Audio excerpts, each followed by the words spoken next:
Men are good, as are you. I am so happy to present to you all a man that I admire greatly. His name is Aman Siddiqi, and he has done some incredible work that almost no one knows about. And, he did his dissertation, and the dissertation is titled A Clinical Guide to Discussing Prejudice Against Men. Aman, tell us about that. Well, I guess the idea behind the dissertation was, in general, just to kind of do a formal workup on, sometimes when I would tell people my interest was in, the types of prejudice and discrimination men face, people would ask me, so what exactly is that? Not everyone was always very, what's the word? It's escaping me, but upset about the idea. Hmm. And so, but it needed to be kind of worked out in a formal way. And so it was kind of geared, the dissertation is geared sort of in a clinical manner, simply because my doctorate is clinical psychology. So but in reality, it's just really 90% of it is really just a formal workup of kind of describing the types of prejudice that men face. And Yes. then the second part is why those prejudices exist and how they're sort of maintained in society. So it's Yes. there to sort of give people a better understanding of almost what's going on, a list of terminology and a framework. And it is a blockbuster. It's just beautiful, beautiful work. And you talk in the dissertation about what's called acceptable prejudice, which I think is so critical for people to understand. Can you tell us just a little bit about that? Yeah, so that's already kind of an existing idea, is Right. social acceptability of things in general, that people take their cues of what's right and wrong, not from some high kind of morals often, but just by what is normative in a society. Yes. And that is also true for who they think it's okay to hate and dislike. People always look back at the old generations and say, wow, they were so dumb because they were prejudiced against so and so, and they don't Right. think that, who am I prejudiced against right now, right? Yes. Uh, Yes. there's a popular, there's a famous theory out of Princeton where one of the professors coined the term the bias blind spot. And there's also a book called The Bias Blind Spot, or something, just the blind spot, I think. And these are basically the ideas that people like to, are sort of willfully unaware of their own implicit biases and things like this, but it's easy to point out what someone else is doing. So Yes. that's the general idea. But then within the field of discrimination and prejudice, it's already been shown, like empirically, that people do take their cues from what's normative. So there was one research study where they took a whole bunch of different types of groups, some that are, very extreme, like rapists or something, and then other ones with the arbitrary ethnic groups. And they asked people, the degree of acceptability if someone was to be against those groups, right? So that's measuring the social acceptability of it. Then they ask a different group of people what they actually think about those groups, right? And then they find that those ratings are correlated, meaning that, just society in general is being against groups who they also think it's normatively acceptable to be against. Right. So it Right. becomes almost like a bit of an echo chamber, is my point. Yes. It's like a circle. Yeah, exactly. Yeah. And the only time the circle is broken is when some social movement comes and says, you know what, this is wrong. And then people start to say, oh, maybe it's not acceptable. And the thing is, often social psychology researchers, they are at the tail end.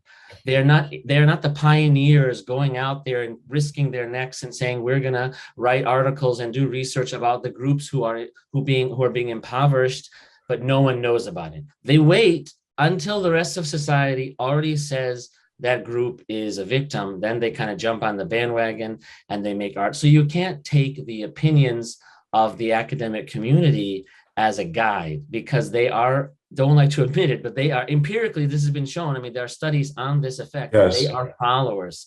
They they were the ones often encouraging prejudice in the past. I mean, it was the mental health field who would say someone who was homosexual had a mental disorder. Right, It was right. the mental health field who said someone who was transgender had a mental disorder, and so on. Even way back in the 1800s, psychiatrists were saying that an escaped runaway slave had a mental disorder, because why else would he leave his benevolent master? There was a name for this disorder, in fact.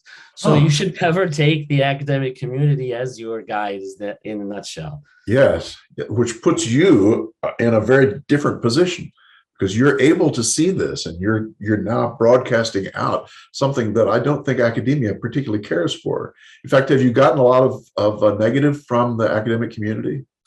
Well, it's mixed. There are definitely other academics out there who write on these topics, but not specifically focusing on the concept of prejudice against men. They will focus on a specific topic. So there are many people who are trying to correct the misconception that, for example, domestic violence never happens against men, or if it does, it's just trivial. But they're focusing on that one issue Right. and not connecting it to that as a symptom of a larger problem. Exactly. If I present this to someone who has strong attachment to the standardized view about gender, then yes, they are pretty, they can be somewhere between closed-minded and extremely aggressive. Yes. But luckily, I feel like they actually don't represent the majority. They're just loud. And Really? they have power, especially because the APA is filled with that specific mentality, and the name APA makes you Yes. powerful. But if you go out and you talk to just people in general, or psychologists or people in the field, if you can present various information, they can accept it too. In social judgment theory, there's a concept called anchoring, where you can only talk to someone about a topic that is so far from where they already think. If you say something totally very far from their current opinion, they will ignore you. Yes. So if you find out where a person is and you try to move them just a little, they, unless they're very extremist, they are often be open to that as long as you don't go too far. So I guess part of my approach is to tailor the way all this information is presented, hopefully in a new way that's kind of takes its cue from clinical psychology, to make people be more open-minded about it. Yes. So you kind of test the waters and see how much people can take.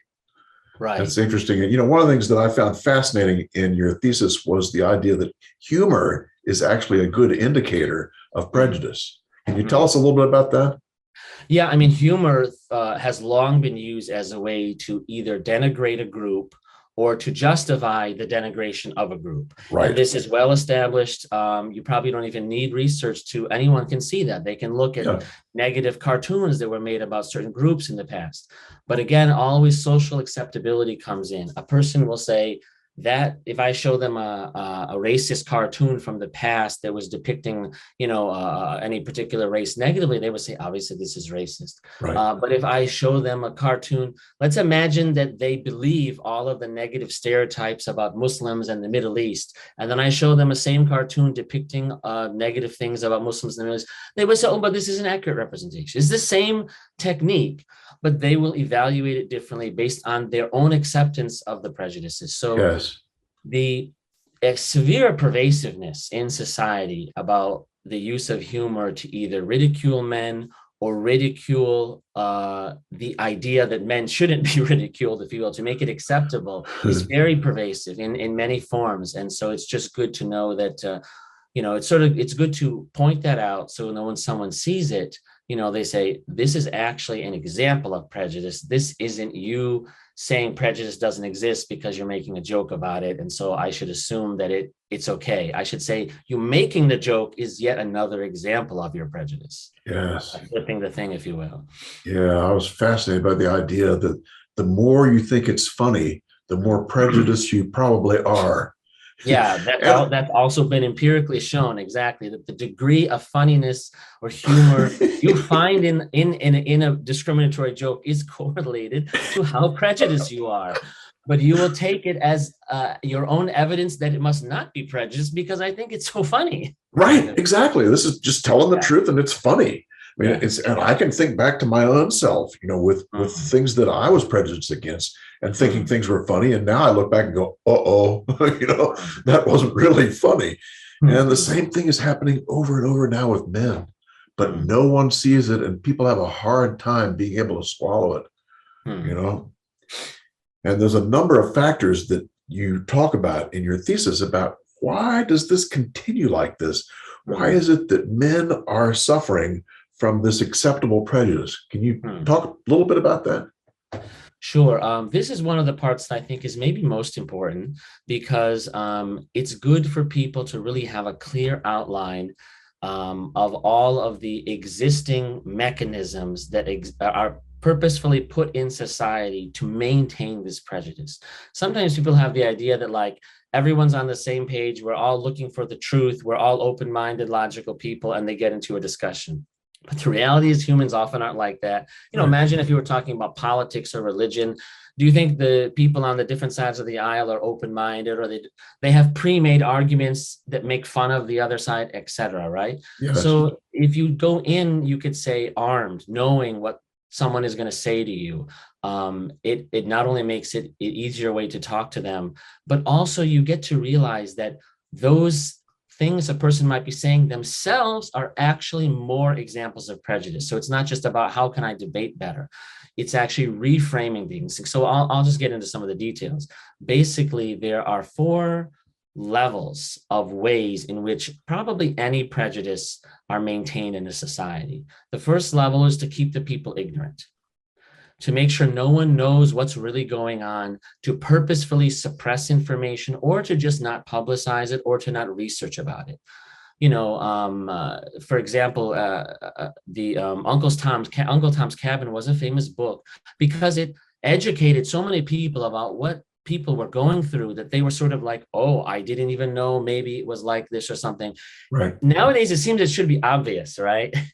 But if you were in that time period, you would have had a whole societal mechanism purposefully keeping you ignorant or justifying all these things. Yes. So, a lot of people, for example, they think that almost all domestic violence or sexual assault is done against women and by men because this is what they're told constantly. Right. So, to some degree, you can't blame them for assuming it's true. Correct.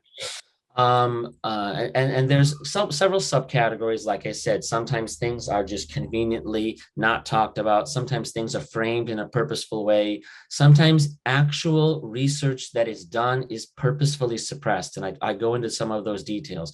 Research by big groups like the CDC, and then they themselves will downplay their own results and things like this because there's Yes. a narrative that everyone is just accepted, kind of thing. Yes. As it reminds me of in the 1920s, the Mm, psychological community basically suppressed research that showed that blacks were superior to whites in any way.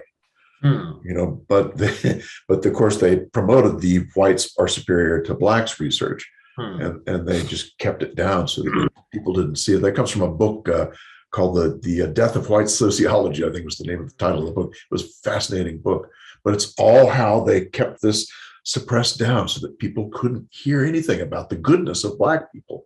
It's the same things happening today, I think, with men. mm. you know Definitely. I think it's important for maybe just lay people to keep in mind that academics are people too, and that, that you is hard know, to keep in mind. the, the peer review process is not very efficient. Research articles get published based solely on the fact of other researchers wanting them to get published. And Yep. the idea is, well, you should have an expert check it. And maybe in the hard sciences, that's good. A physicist just check that your physics makes sense. But in the social sciences, if you don't give the end opinion or the end result that person wants to hear, they're not going to admit that their own biases are clouding their judgment. So the social sciences are definitely a big echo chamber. Yes. You can eke out small changes, but it's much more difficult than in the hard sciences. Yes. And what drives that? Well, it's really just the bias blind spot and general implicit bias. The idea is that they work together in congruence. People don't know what their biases are. But the Right. second part is unless you're very humble, you also don't think you have any biases because you don't know what they are. Huh. So you Huh. assume that the way I see the situation is accurate, and anyone who will say differently is just wrong. And now, obviously, people will have that response to different degrees, right? But someone who is very assertive and aggressive and also holds very tightly to an opinion, there are some professors when I did my doctorate who I would raise men's issues, and they would be either slightly supportive. I would say no one was very supportive, but they would be either slightly supportive or neutral and say, well, this is interesting. I'm glad you brought it up. Huh. Some people would not purposefully be aggressive against you, but their own assumptions were so strong they couldn't accept the information, and they kept saying no, no, no for whatever reason. And it wasn't even out of malice. It was out of, almost being so conditioned in their own thought. And Yes. then there was a third level of people whose students and professors were openly aggressive. In some classes, I was silenced, I was censured, I was reported just for speaking. I wasn't even doing anything aggressive, just for raising points. So I faced a variety of different reactions based on people's own personality. So unfortunately, the academic community is not efficient, because the more you say what a certain group wants, the more you will rise up the ranks, almost like in politics, Right. right? Right. If Bernie Sanders is probably never going to get elected because he always wants to be different instead of, say the party line kind of thing.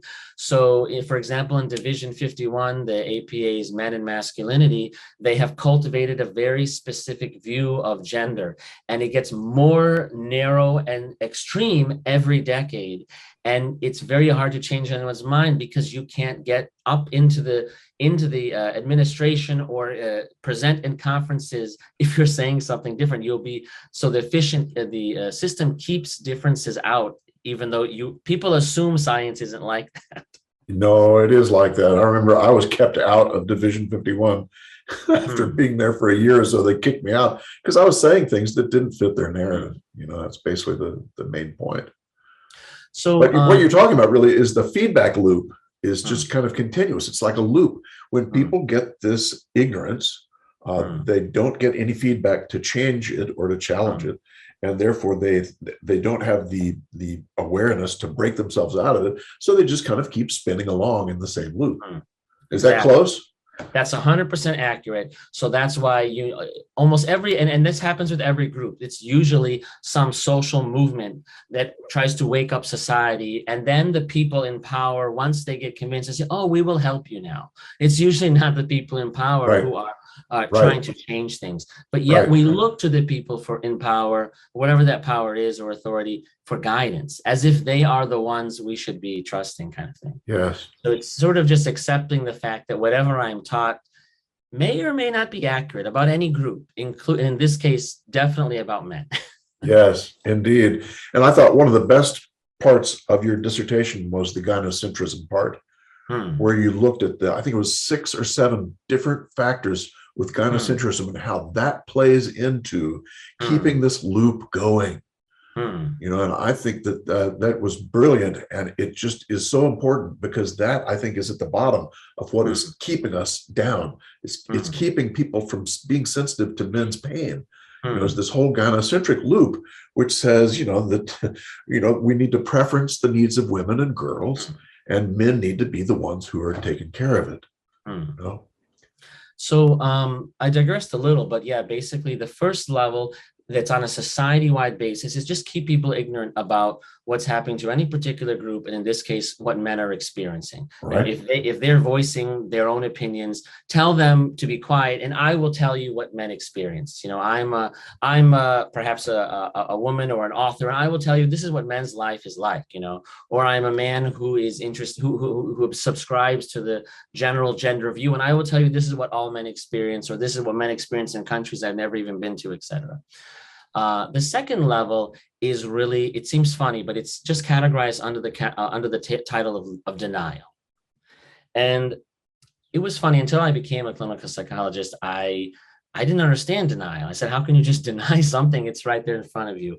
And it really took a long time for me to learn the human capacity to deny something, even right in front of their eyes. Aliens could come from the sky, and probably still half of the world would say they don't exist. Right. And so there's two main forms of denial. One is direct, literally direct denial. I mean, I have spoken to people about issues men face, and they just say, no, they don't. I say, here's a bunch of research articles showing, no, it doesn't happen. I'm showing you video of it. I don't believe it. The human capacity to deny things is really shocking. Massive. Yeah, it's massive, and people don't like to think it happens, but honestly, it's happening. It's it's one of the All the what we time. call primitive defense mechanisms that Yes. people are just prone to do when there's something that they can't accept. They will. This is a very low level kind of behavior. Indeed. But then, more importantly, there is a whole big section of what I call indirect denial mechanisms, which are an elaborate system of arguments and responses and all this kind of thing that people have been taught to say to indirectly deny men ever face anything. And I think this is one of the main sections that people run up against. Even your own self, you're taught to think this, like if you see something your own self, and maybe you might even want to say this is a bad thing happening to men, automatically in your own mind, you have been conditioned to have these immediate responses as an automatic thought telling you, no, it's okay, it's justified, or it's not really happening, or there's a reason, or something like this. Yes. So there's a bunch of, for example, different arguments that involve things like logical fallacies, or, the approval of, for example, we talked before, the approval of people in power, because the government says this is legal, because academics say this is the accurate way, it must be true, Right. whether it's right in front of you, whether it's true or not. And then I have a whole section on power-based arguments. Someone will say men can't ever face any difficulty because they have all the power in society. Right. And so this is just a general generic statement, as if no man anywhere can ever face anything because the president is a man, like kind of idea. And so what I do is I go step by step through each of these arguments and explain why they are not really logical or rational or supported by evidence. Yes, and the entire dissertation is going step by step. I mean, you take very great care in looking at things very clearly. You draw on the research. It says, here's what the research was. Here are all the possible ways to deny. I mean, it's like, guys, you need to read this dissertation. In fact, you need to turn it into a book, Aman, because it needs to get out there. This information is very helpful, and it needs to get out there for people to see, because it's good stuff. And we're really just scratching the surface. There's so much depth in what he's written that we're not even coming close to talking about. And you'll see if you ever get a chance to read this, and I hope people will get a chance to read it someday. Yeah, I hope so. I would like to transform it into a book that's more accessible instead of, a complex dissertation with research articles and everything. It just will take some time, is the idea. Oh, frankly, the dissertation reads pretty well. It's not too dense. Even for my little pea brain, and it was enjoyable reading it. And frankly, it was a joy to read this and go, yeah, of course. Yes, of course. I've said that before. Yes. It was like, oh my gosh. Yeah, it was a joy. And I'm still having a joy because I haven't finished it yet. But it's a potent work. Beautiful work. And so I won't go into in more detail, but basically, or you can if you want. Please feel free to. Well, I was just going to say so there's a lot of things in this denial and argumentation kind of category. And then the indirect denial is kind of justification, So but these things usually go in order. I will try and let people not know that men are suffering a certain thing. If someone points it out, I will deny it's happening. Either directly, or if they show me evidence, I will indirectly deny it by say, oh, it's not really prejudice for this reason, for that reason. Right. Then the next level after that is actually, I skipped one, it's trivialization. I will say it's no big deal. Who cares? It's all a joke. I will use humor, or I will minimize it. They can't take a joke. Right. Or it rarely happens. Domestic violence against men, that's just a light. This actually is stated in academic articles published by so-called professors. There's literally a quote where it says, violence against a woman could knock her out, but violence from a woman against a man is just a slap in the face that you'll laugh at. So she's claiming it doesn't exist by using her own prejudice as the evidence. It's insane. So just making fun of, trivializing. So I have to go step by step, and Yep, yep. some cases get very gory about of course, the violence that a man could suffer because he's a human being like any other human being, as Yes, if punching a man is a joke or something like this. It doesn't make any sense. So there's what people want to remember is that there's a systematic system in place to keep anyone from caring about this. exactly. To keep anyone from caring for men. It's not like, oh, a coincidence. The person will literally say, I never heard about this. Then they'll deny it. Then they'll say it's no big deal. And then if you're still pushing, they will start to justify it. This will be the third level, or fourth level, actually. A whole list of reasons to justify all different types of suffering men go through. So again, I have to go step by step to explain why none of these are rational. And that's an entire chapter in your dissertation. The whole piece about how that goes from justification, trivialization. And it helps you to kind of see what's going on, really. I mean, it helps me to see what's going on, because your dissertation filled in a lot of blanks for me that I'd been questioning and scratching my head about. So I'm amazed to hear that, because you've been doing so much good work for years. So. Well, bless you. Yes, I've been at this for a long time, and trust me, I would not say that if I didn't really believe it. I'm really hoping, I'm going to push you, in fact, to get that book out, because this is information that needs to be out there. It's really important stuff. Yeah, because if you think about it, in most social science areas, they create a kind of infrastructure that has terminology and ideas that they tell people, so it creates a lens through which they can interpret. Yes. Sometimes those ideas aren't even very accurate. I mean, sometimes those right. frameworks are actually encouraging discrimination, but either way, they put that out there. And so there isn't really one for men. In fact, there's this disinformation. Right. So the point of this section is to not only help a person understand what's happening in a systematic way, but then also to reframe those behaviors themselves as another example of prejudice. It's sort of like saying, the more you deny that such and such is happening, the more you're proving to me that prejudice exists through your denial. Exactly. Yes, so which would go right over their head.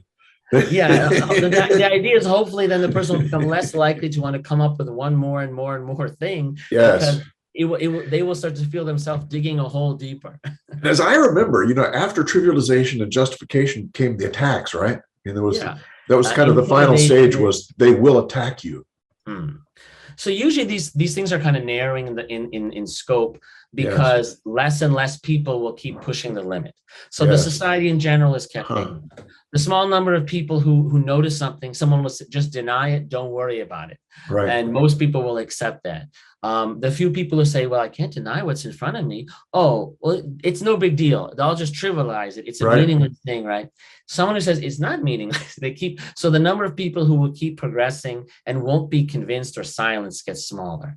Then the person will get a bunch of justifications. So if there's a person who doesn't believe any of this, they know men are suffering, they know it's wrong, they know it's unjustified and it's serious, then those few people who keep talking will definitely get attacked. And that happens with so many groups. I mean, if you think about like the civil rights movement, the more active you are, the more you had a target on your back. Yes. And it doesn't matter. At the time, everyone would say you're the evil one. I mean, Dr. King had a huge file in the FBI, like he's the terrorist. Right.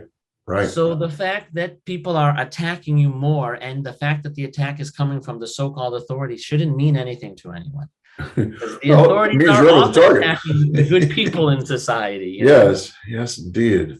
So what words would you give to men and women out there to try and change this and try and move in a different direction? What would you say? Well, there's something that I didn't go into too much detail in the dissertation that I'm hoping to expand more on in the book, because there was actually there was even more material, but my chair was like, this thing is 400 pages. You have to call it a day here. So I'm hoping that, I mean, in general, having a diversity of approaches is good. And I don't mean to say that other approaches would be bad, but, maybe certain approaches are best for certain things, right? And you can see in any movement, there are usually different groups that look at it in a different way. And so I feel a few ideas that someone could take away with would be, one is, I think, maybe moving to a more proactive step versus like reactive, which is, for example, something that you're already doing. You are out there putting positive information out in the world. Usually a person will sort of just accept all the prejudices and discriminations a man may face, but then they might say, oh, how come like if someone attacks something about men, they say, well, that's not true because women also do this, or they may be reactionary to, say, a feminist idea or something like this. It's usually like, I'm just reacting or asking, how come I have to do this if you don't have to do that, sort of thing. Instead of just saying, you know what, these things happening to men are wrong, and I want to go speak on it proactively.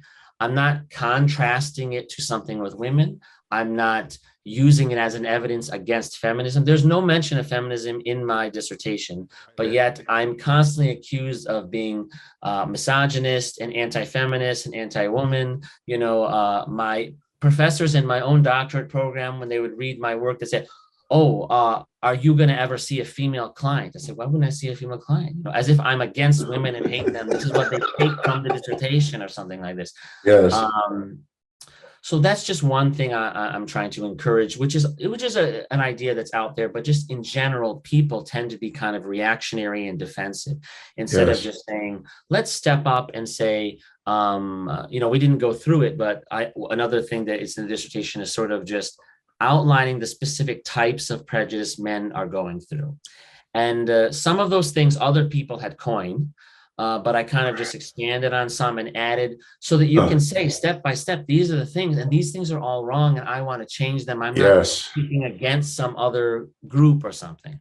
And that's just a critical thing. I hope maybe we can do another talk and we'll go through all of those one by one, because that's a critical piece in the dissertation, just beautiful stuff. And oh boy, good stuff. Yeah, I guess just one other way to look at it is, one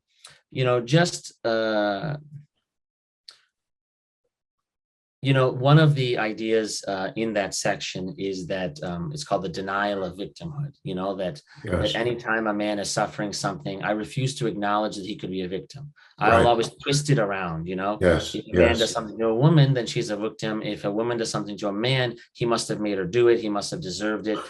Capable of viewing a man as the victim of anything. Right. And so even the people talking about men's issues, I feel, should sort of, maybe it sounds funny because nowadays people say, oh, everyone wants to be a victim, we shouldn't be victims. So I don't mean it in an extreme way, but we should sort of almost accept the idea that men are being victims of prejudice and just talk about it in this way. I'm not going up on a stage saying this is why feminism is bad or this is why women are oppressing men, but this is what's happening to men. These things are wrong and we should care about them, just like we care about every other group. And it's just it's the same information, but kind of just framed in a way that people are more open-minded. I personally, I'm Muslim, and I have lived in the US during a very transition period. When I was young, prejudice against Muslims was highly socially acceptable. It was very normal. It was taught in the universities. And just like what the things men face, they would say, it's not prejudice, it's facts. The things I'm saying are facts. They are like this. They are bad. They are whatever. Even though the person saying them has no knowledge of Islam, they've never been to any Muslim country. And so it was all justified. Over the decades, I've literally seen this transition in my lifetime. It's kind of like I can only imagine someone who lived, not that it's the same thing, but who lived through the civil rights movement and saw things transition from the 40s to 60s to 80s to whatever. Yes. And so in the space of maybe 20 years, it went from a totally normalized, acceptable thing. Then after September 11th, there was a huge spike in these ideas. But ironically, that spike caused some people to say maybe these things aren't so good. And then by 2010, there was so much awareness that they coined the word Islamophobia and this kind of thing. And I was like, wait a minute, people are now against discrimination of Muslims? Before they were all in favor of it. Or they And now in 2022, it's like if you were to say something against a Muslim that people thought was prejudice, they would be attacking you. I'd call you And I'm for just it. like, am I living in the same country? That's So interesting. That may have helped you in writing this dissertation.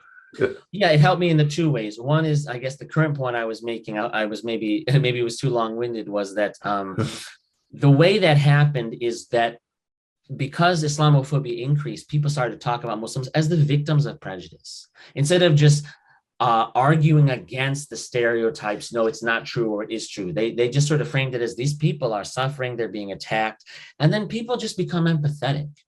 They don't get into all the logic. They just say, oh, if that bad thing is happening to these people, that's obviously wrong, Yes. instead of getting into a logical argument. So sort of just talking about men and the suffering they're going through seems kind of funny, maybe even to people who are passionate about it. But that is a way to get people to listen and to be empathetic. And then Yes. the second thing I learned from that transition is that things that seem impossible can actually people's attitudes are actually very fickle. We know this in social psychology. Even if a whole society thinks a certain way and you're like, it would be impossible to change everyone's mind, if the right mechanisms happen and they spread out through society, large movements can change people's minds in a short amount of time. Yes. So it kind of gave me hope. When I was younger, I was interested in this topic, but I thought I can't fight the whole world.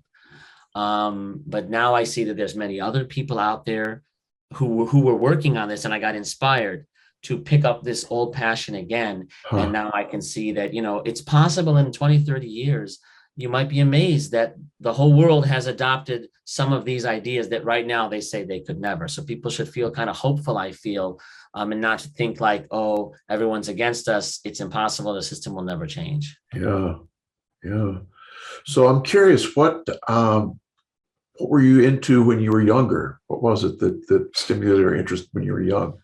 Well, I have always actually been very passionate. At the time, I wouldn't know the terminology, but actually about socially acceptable prejudice. Huh. When I was very young, I always noticed that like the same things were done to different groups, and people would say one is bad and one is good. And I said, this doesn't make sense. It's the same thing you're doing to all of them. And I was like, why does no one get this? And I was like, Huh. can't we just stop discriminating in general? Why do we just only pick certain groups that we then Yeah. say shouldn't be victims? I remember when I wrote a paper.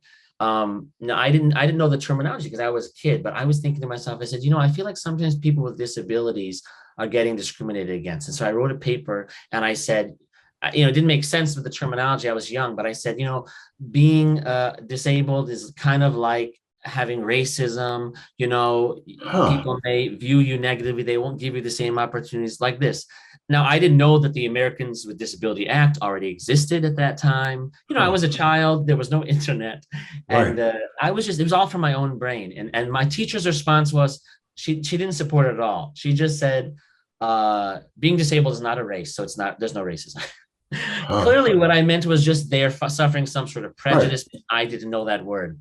You So were from a trying to get very a frame for what you saw, yeah. and So that I've was the always best been one you passionate had. about that. Of course, when I was younger, I tried to talk to people about Islamic issues, that the things they were saying and doing were obviously not acceptable, but people would just ignore you. They think, well, it's because you're a member of the group or something like this. Yeah. Yeah. But now that other people picked up that mantle, and there are many Islamic organizations that have spread that message, and they've been quite successful now since 2010. I don't have to work on that. There's still maybe work to be done, but I'm always been passionate, you could say, about helping the group that nobody cares about. Man, I'm very thankful you're working for men. I can tell you So that that's right why, yeah, now, yeah. because we So it's need always it. been interesting. If in 30 years from now, most of society jumps on the bandwagon, I can probably stop working on this and see if anyone else needs Oh, help. wouldn't that be a nice day? Yeah. Wouldn't that be a nice day? We'll all look forward to that one. And I want to thank you very much for your time today. It's been great. I really appreciate your input and all that you're doing, man. It's really good stuff. And we always end by saying men are good. So we'll have to do another one, Aman.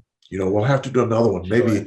Maybe you and I can email back and forth and talk about how to do things. But so I'm sure the people in the comments are going to be saying, please have him back. We want the details. So you all take care. We'll see you next time. Men are good, as are you.